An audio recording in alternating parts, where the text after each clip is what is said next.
অস্ত্রধারী সন্ত্রাসী বাহিনী প্রতিনিয়ত হেলমেট পরে আমার পিছনে পিছনে ঘুরছে।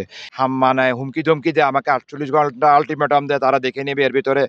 বিগত ৩ই আগস্ট, বলা চলে ১১টা ৪৫, আই মিন দ্যাট ৪ই আগস্টই বলা চলে, আমাকে সাবেক ক্ষমতাসীন দলের কিছু লোকজন, আমি টিক্কারচর ব্রিজ সংলগ্ন ওখান থেকে পার হয়ে এখানে এসেছিলাম। আসার পথে আমি গিয়েছিলাম ওখানে মূলত ইট বালু সরবরাহ করব। আমি একটা কাজ পেয়েছিলাম, আমার এক আত্মীয় আমাকে একটি কাজ দিয়েছিল। ওই কাজটা কনস্ট্রাকশন সাইটে কাজটা আমি দেখাশোনা করার জন্য। তো তখন আসার পরে এখানে এই যে টিক্কাচর ব্রিজটার সামনে এই জায়গাটাতে আমাকে কতিপয় কিছু সন্ত্রাসীরা আমাকে আক্রমণ করে।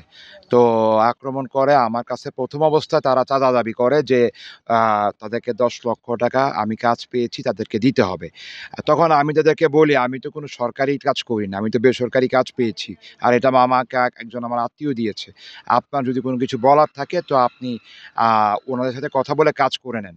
তো তখন ওরা আমার কোনো কথাই শুনল না। না শুনে ওরা আগ্নেয়াস্ত্র এবং কি ধারালো অস্ত্র বের করে আমাকে মারধর করে এবং কি ছুরি দিয়ে আমাকে মানে মানে কোপ দিতে গিয়ে আমি তা ঠেকাতে গেলে আমার বাম হাতে স্টেপ করে এই জায়গাতে এবং পুরা শরীরে আমার রক্তাক্ত করে ফেলে মেরে। তো এমত অবস্থায় আমি পড়ে যাই। তখন আনুমানিক ১২টাই বেজে যায়। ৪ই আগস্ট রাত তো আগে আসে। বেড়ে যায় তখন এখানকার স্থানীয় লোকজনের মাধ্যমে আমি একজনকে ফোন করি, আমার বন্ধু। আরো ওরা ওদেরকে ফোন করে এখান থেকে আমাকে পরে বাসার মাধ্যম হয়ে কুমিল্লা জেনারেল হাসপাতালে চিকিৎসার জন্য নিয়ে যায়। সন্ত্রাসীরা তো আমাকে আক্রমণ করে রক্তাক্ত করে জখমই করে। তারপর আমি কুমিল্লা জেনারেল হাসপাতালে চিকিৎসা গ্রহণ করি। সন্ত্রাসীরা ছিল ১৪ থেকে ১৫ জন এরকম হবে আরকি। এখানে ছড়ায় ছিটিয়ে ছিল আরকি।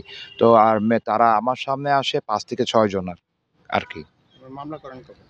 আচ্ছা, মামলা ৫ই আগস্ট ছাত্র জনতার সাথে সাবেক সরকারের বৈষম্য বিরোধী আন্দোলনে সরকারের পতন ঘটে। তখন তো থানা ক্লোজিং হয়ে যায়। তো থানা ক্লোজিং হয়ে যাওয়ার পরে আমি ১৯/৮/২০২৪ কুমিল্লা জজ কোর্টে দ্রুত বিচার আইনে একটি দ্রুত সিআর মামলা করি।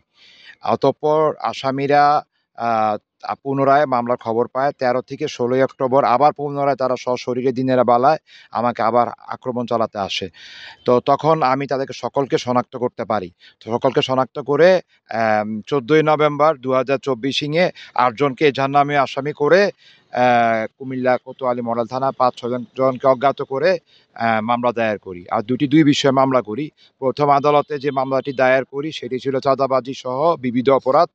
আর এরপরে থানায় যে এফআইআরটি করি সেটি ছিল জখমি সহ বিবিধ অপরাধ। মামলা সংক্রান্ত বিষয়ক পুলিশ অভিযান চালাচ্ছে।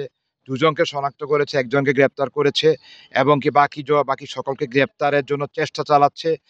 এখন বাকিটা পুলিশ বুঝবেন যে ওনারা কতটুকু মুভমেন্ট আগিয়েছেন। সত্য কথা যে আমি মামলা দায়ের করার পরে দুই জায়গায় পৃথক পৃথক ঘটনার উপর মামলা দায়ের করার পরে সন্ত্রাসী বাহিনী, অস্ত্রধারী সন্ত্রাসী বাহিনী প্রতিনিয়ত হেলমেট পরে আমার পিছনে পিছনে ঘুরছে এবং তারা প্রতিনিয়ত আমাকে বলতেছে যে মামলাগুলা শান্তির লক্ষ্যে প্রত্যাহার করার জন্য। অন্যথায় তারা আমার জীবনে যেকোনো প্রাণনাশ বা যেকোনো হুমকি-ধমকি, মিথ্যা মামলা এগুলো তারা করতে পারবে। তারই ধারাবাহিকতায় তারা রাজনৈতিক ষড়যন্ত্রমূলক তথ্য বিভ্রান্তি এখানে সেখানে ছড়িয়ে বেড়াচ্ছে। পরবর্তীতে যখন আমি মিডিয়া বা প্রেস মিডিয়াতে আমি অনেক জায়গাতে নিউজ প্রকাশিত হয়। জি, বর্তমান আমার যা পরিস্থিতি আমি যেটা দেখছি যেকোনো মুহূর্তে আমি এবং আমার পরিবারের অপূরণীয় ক্ষতি হয়ে যাবে। উক্ত সন্ত্রাসী চক্রে পরোক্ষ মদদদাতা এবং ইন্ধনদাতা যারা প্রতিনিয়ত প্রশাসন বা আইন-শৃঙ্খলা রক্ষাকারী বাহিনীর নাম ভাঙ্গিয়ে আমার পেছনে ঘোরাফেরা করছে এবং নাশকতার উদ্দেশ্যে তথ্য বিভ্রান্তি চালাচ্ছে, ষড়যন্ত্র করে আসছে। এ বিষয়কে আমি মামলা করার পর থানাতে জিডি করি।